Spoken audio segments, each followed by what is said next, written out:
In this video, I'm going to go on a little therapist rant about why therapy isn't the answer for everything.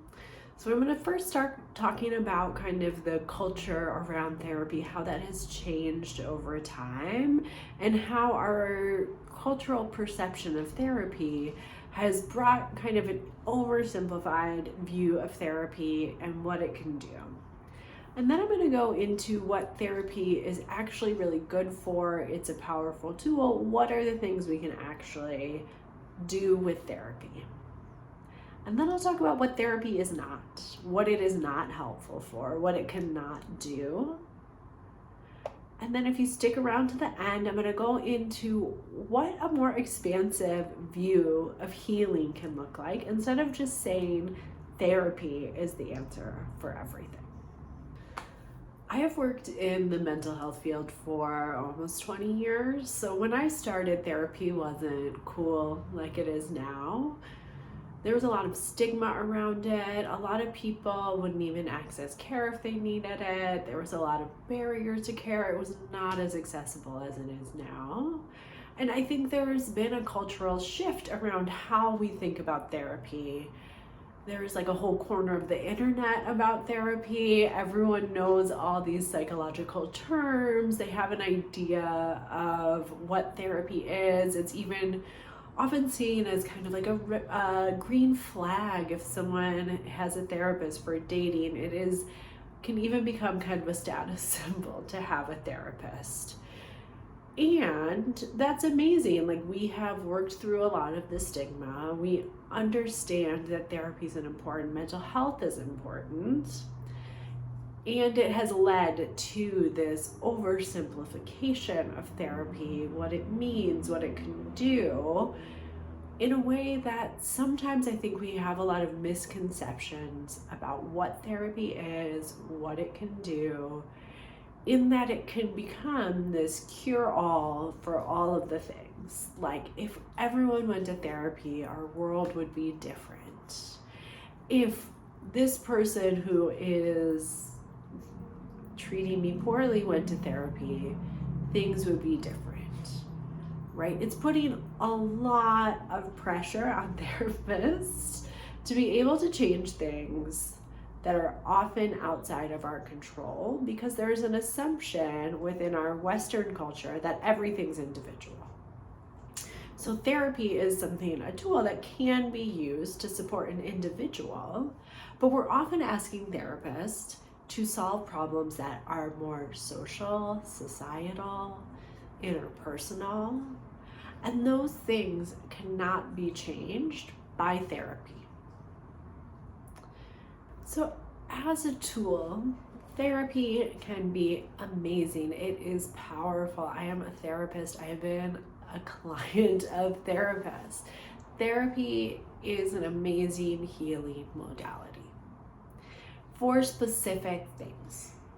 Therapy is amazing in working in this relational way. Therapy helps us to have different experiences with people, to create a space where we feel safe, to be ourselves, to be authentic, to unpack a lot of the things that maybe we shoved down for a long time. And so there's this relational component to it that makes it really special, that we may have relationship wounding with our parents, with past relationships that we get to heal and work through in a therapeutic relationship. And that's why often we think about therapy as being a long-term experience, because you are doing this work in relationship with another person, and why it can't be done by things like ChatGPT or other AI tools. It's not the same level of emotional awareness and attunement you can get from a good therapist. Therapy is amazing for healing attachment wounds, for healing trauma in all different forms. It helps us to work through, process emotions, integrate emotional experiences. It's amazing to help us navigate any symptoms like anxiety, depression, OCD, all of those things. Therapy can be really helpful in terms of giving you tools to navigate symptoms, of digging deeper into what the root causes of experiences are in order to process and heal and work through past traumas. So therapy is an amazing tool to help us really process the past that we're holding in our embodied experience in the moment, so we can be more present. We can be more present with the people we love without bringing our baggage into our relationships. We can be more alive and vital and aware because of therapy. It gives us amazing tools to do all of that. And there's so many different therapeutic modalities and experiences, but a lot of studies have shown it's actually the relationships that matter the most in therapy. So when you have a relationship with a therapist, you feel safe, attuned to, cared for, that is going to be a big indicator of the outcome. So therapy, amazing on an individual level for those things. And then obviously we have couples therapy, we have family therapy or group therapy, and all of these are great in terms of healing relationships. Healing in relationships at a family level, couples level, and then group therapy often is really good because we get to connect to other people who are experiencing what we're experiencing and getting support and tools together and deepening experience. So therapy, just a little summary, it's good to manage relationship wounding, trauma, mental health symptoms, relationship wounding, amazing tool for that. And therapy cannot change a lot of things. It is not a tool that is effective in a lot of situations. And I think it's really important we get clear about what those are. All right, so we are getting to the things that therapy is not a tool, the things it does not address. And first, I just want to say that therapy doesn't work if people are not ready to change. If people don't want to change, you can even go to therapy for years and do no real work. You can show up, you can sit there, and you cannot talk about what is really happening inside for years. And therapy is not going to work. This is why therapy doesn't work when we mandate therapy for people. And I say this as a therapist who's worked in settings where people were mandated to see me. Of course, some people engaged with me, some people were invested in it, like maybe it took a minute, but people are not going to change unless they want to change.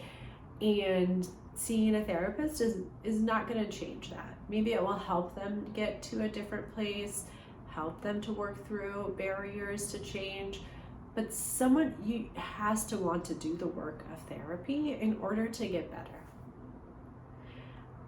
And so I think it's really important just to start there. That therapy is not something that you come in, someone does something to you, and then you're better.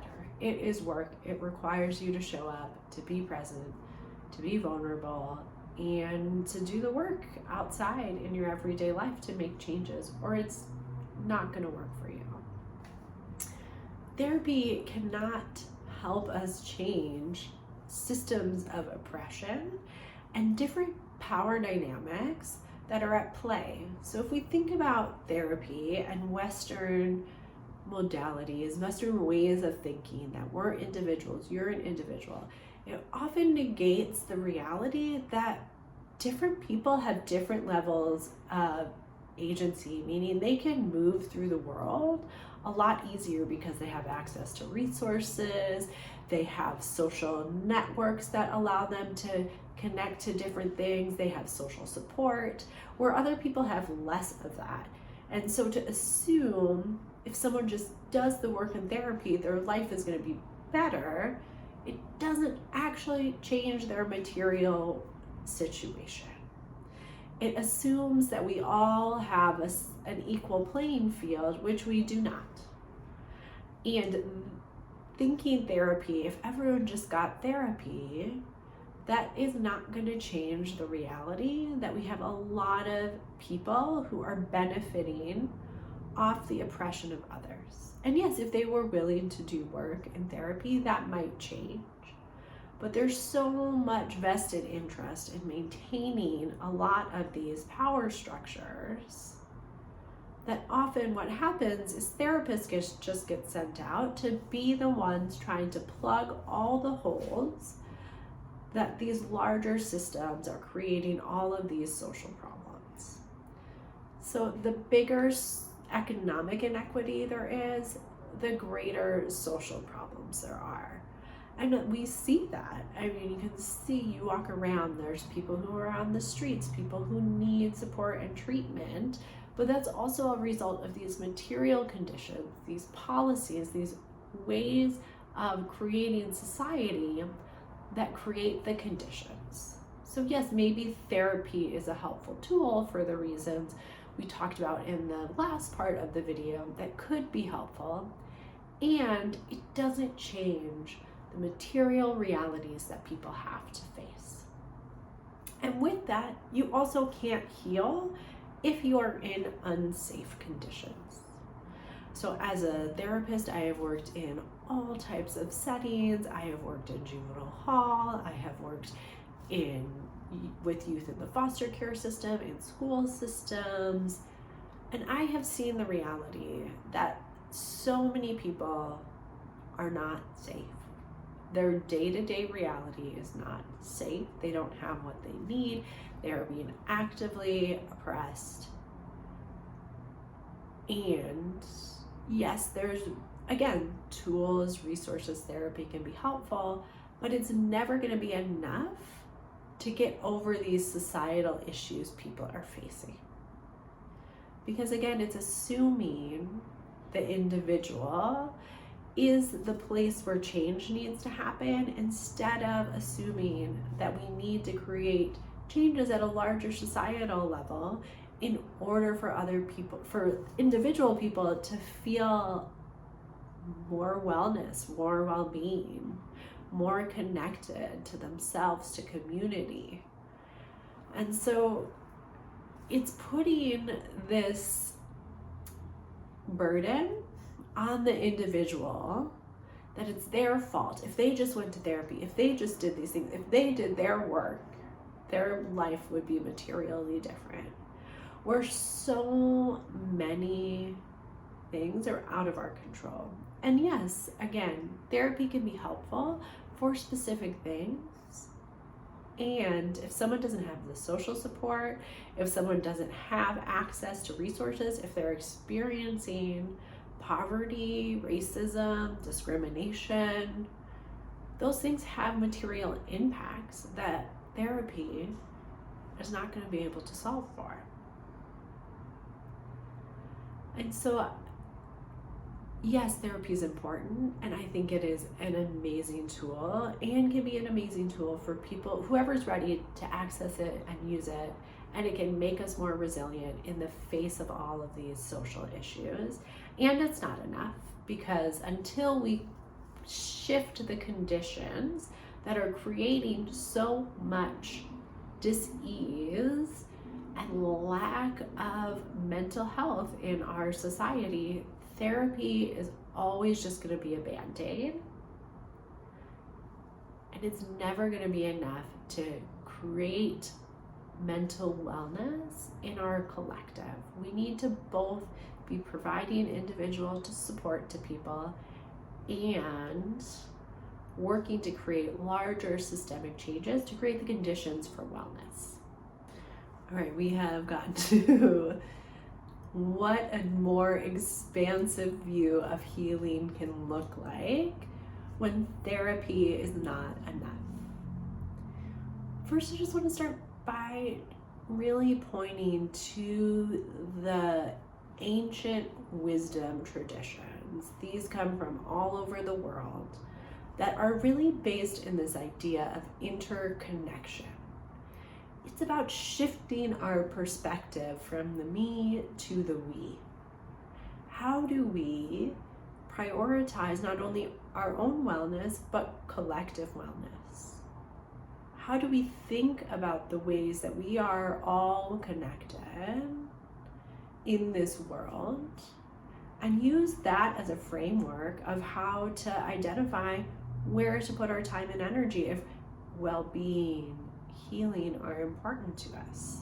That means, yes, we resource ourselves. We do what we can to do our personal healing work in the ways that therapy can be helpful that I talked about in the beginning of the work. That is important. That's important so we can show up into community, into collective spaces, and be a present member of those communities. To be present, to be aware, to contribute in a way that our own stuff doesn't get in the way.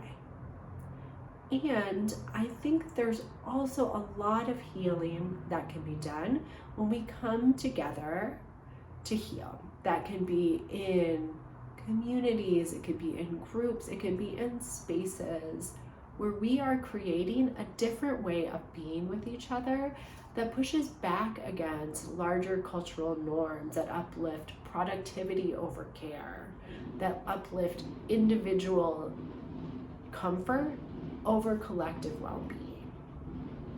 It is about creating spaces in our life where we can be who we are and allow other people to be who they are, and create a true sense of belonging. Not a belonging and I have to change myself to fit in, but a sense of belonging where I can be me, contributes to something greater than myself, and be held at the same time. Creating spaces where mutual aid, mutual care is uplifted. And then how do we also engage in social movements? Not that we go there to heal, but it can be healing to be part of a movement, of the power of a movement, to feel what agency can feel like in the face of oppression, in the face of these big systems that want us to think we have no power. So there's all of these ways we can really extend healing beyond just the personal healing that I think go both ways. When we show up in community, when we show up in spaces, when we show up for something greater than ourselves, that fuels our sense of agency, of power over our own lives, our own experience, not over others. And when we show up for ourselves, we do our individual work in whatever way that might be, if that's individually, if that's in community, we are so much more equipped to do what's needed to both heal individually and to create the larger changes we need to create a culture, a system that supports well-being in our society. So I'd love to hear what you thought. Let me know what resonated for you down below in the comments section.